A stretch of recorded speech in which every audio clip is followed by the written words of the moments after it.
Today we will discuss the second property of positive integers, that is fundamental theorem of arithmetic.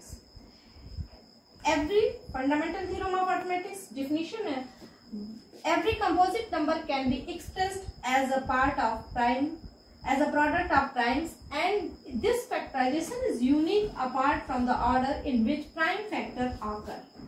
इसका मतलब किसी composite number को prime numbers के product के form में हम लिख सकते हैं और जो उसका फैक्टराइजेशन होता है वो यूनिक होता है अगर हम प्राइम फैक्टर्स के ऑर्डर को ध्यान न दें तो कि वो किस क्रम में आए हुए हैं. फॉर एग्जांपल अगर हम 6 का प्राइम फैक्टर करना चाहेंगे तो 1 into 2 into 3 लिखेंगे. अगर आप चाहें तो इसको 1 into 3 into 2 लिख सकते हैं. दोनों इसको यूनिक प्राइम फैक्टराइजेशन कहते हैं क्योंकि इसमें ऑर्डर को यहाँ लिखा है unique apart from the order in which prime factor आकर. अगर हम प्राइम फैक्टर जिस ऑर्डर में आकर कर रहा है उसको ऑर्डर चेंज भी कर दे तो उससे वैल्यू पर कोई फर्क नहीं पड़ता है. इस चीज को अगर हम ध्यान न दें तो every composite number can be express as a product of prime and its factorization is unique. अगर आप ऑर्डर को ध्यान नहीं देते हैं तो फैक्टराइजेशन यूनिक होता है. अब हम एक एग्जांपल ले रहे हैं. Example 40 prime factorization of 4095.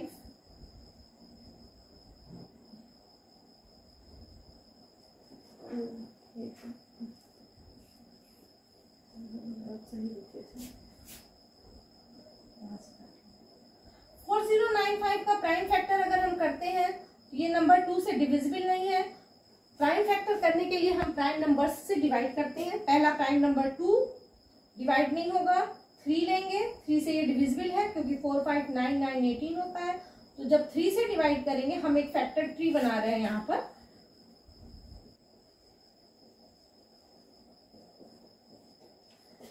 Three 1 जा 3, 1 0, 3 3 जा 9, 1 9 8 19 हो गया. 3 6 जा 18 और 3 5 जा 15 ये हो गया. अब 3 का फैक्टर नहीं किया सकता है. अब ये प्राइम नंबर है. अब 1 3 6 5 का हम प्राइम फैक्टर करेंगे तो हम या 2 से डिविजिबल है नहीं. 3 से एक बार चेक करेंगे तो 9 1 10 5 15 तो 3 से डिविजिबल होगा. 3 4 जा 12, 1 6 16, 3 5 जा 15, 3 5 जा 15. अब हम फिर 455 का प्राइम फैक्टर करेंगे तो एक बार चेक करेंगे ये 3 से डिविजिबल नहीं है क्योंकि 5 5 10 4 14 है तो ये 3 से डिविजिबल नहीं है. तो नेक्स्ट प्राइम नंबर 5 है. हम 5 से डिवाइड करेंगे तो 5 9 जा 45, 5 1 जा 5 ये हो गया. 91 का प्राइम फैक्टर करेंगे तो हम कैसे करेंगे. 5 से ये डिविजिबल नहीं होगा. अब हम 7 से चेक करेंगे तो 7 से चेक करने पर 7 1 जा 7 और 7 3 जा 21 ये हो गया. 13 भी प्राइम नंबर है. इसका मतलब प्राइम फैक्टर कंप्लीट हो गया. इसी को फैक्टर ट्री कहते हैं. अब हम इसका मतलब इस नंबर को इस तरीके से लिख सकते हैं 495. अब इसका प्राइम फैक्टर आप लिखिए तो 3 into 3 into 5 into 7 into 13. Fundamental theorem of arithmetics यही कहता है कि किसी नंबर का जो प्राइम फैक्टराइजेशन होता है यूनिक होता है. हम किसी भी तरीके से इसका प्राइम फैक्टर निकालें, कोई भी बच्चा किसी भी तरीके सिर्फ वो इतना कर सकता है, ऑर्डर चेंज कर सकता है. 13 into 7 into 3 into 5 into 3 करके लिख सकता है.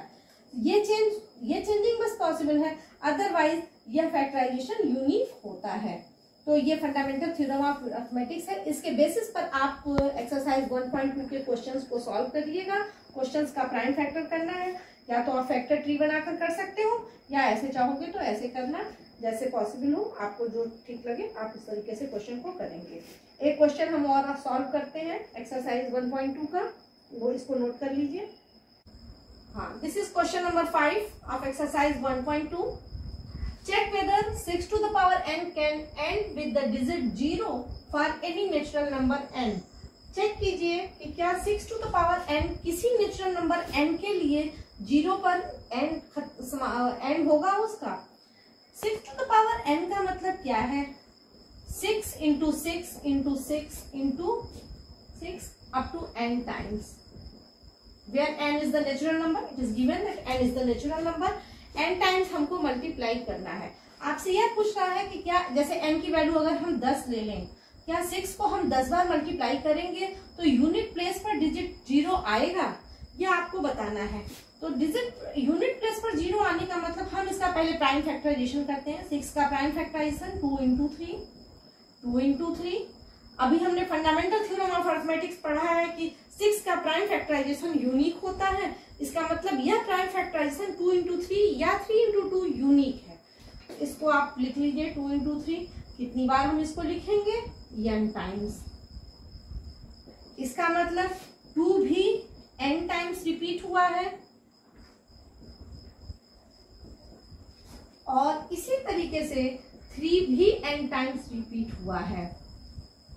अब ये कैसे चेक होगा कि यूनिट प्लेस, इसको हम n की कोई वैल्यू नहीं है, नेचुरल नंबर 1 2 3 4 5 6 100 1000 या किसी नंबर के लिए हम कैसे चेक करेंगे कि यूनिट प्लेस पर 0 आएगा। एक एग्जांपल हम आपको यहाँ देते हैं नीचे की तरफ। अगर कोई नंबर है, फॉर एग्जांपल हमने 40 ले लिया, 40 का हम प्राइम फैक्टराइजेशन करते हैं तो पहले आप इस तरह से ब्रेक करोगे, 4 इंटू 10 करोगे और जब आप 4 का प्राइम फैक्टराइजेशन 2 इंटू 2 हो गया और जब 10 को फैक्टराइज करोगे तो 2 इंटू 5 आएगा। इसी तरह आप 40 की जगह 60 ले लो, 6 इंटू 10 करोगे, 6 का प्राइम फैक्टराइजेशन 2 इंटू 3 और 10 का प्राइम फैक्टराइजेशन 2 इंटू 5। कोई भी नंबर हो, 800 हो, 8000 हो, किसी भी नंबर को जब भी हम यहाँ यूनिट प्लेस पर अगर 0 लिखा है तो 800 इंटू 10 लिखेंगे और 800 का जो भी प्राइम फैक्टराइजेशन होगा 10 का प्राइम फैक्टराइजेशन 2 इंटू 5 ही आएगा। इसका मतलब कोई भी नंबर हो अगर यूनिट प्लेस पर 0 है, इसका मतलब उसके प्राइम फैक्टराइजेशन में 2 और 5 दोनों का होना मस्ट है। 2 भी होना चाहिए और 5 भी होना चाहिए। तो यहाँ पर 2 तो है प्रेजेंट लेकिन 5 नहीं है। तो जब 5 नहीं है तो इसका मतलब कोई भी, ये कितनी n की कोई भी वैल्यू होगी, जितना भी हम करेंगे, चूंकि प्राइम फैक्टराइजेशन यूनिक है तो हर बार प्राइम फैक्टराइजेशन तो 2 इंटू 3 ही आएगा और इसका मतलब किसी भी प्राइम फैक्टर में 5 नहीं आएगा, चाहे n की कोई भी वैल्यू हो। यहाँ फैक्टर में 5 नहीं आएगा तो इसका मतलब यूनिट प्लेस पर 0 नहीं आएगा। देयरफॉर इसका मतलब आप लिख सकते हो, therefore for any natural number n,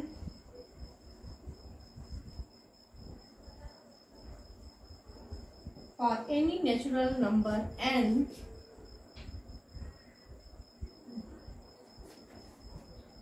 check with the, अब आप इसी का आंसर लिखोगे।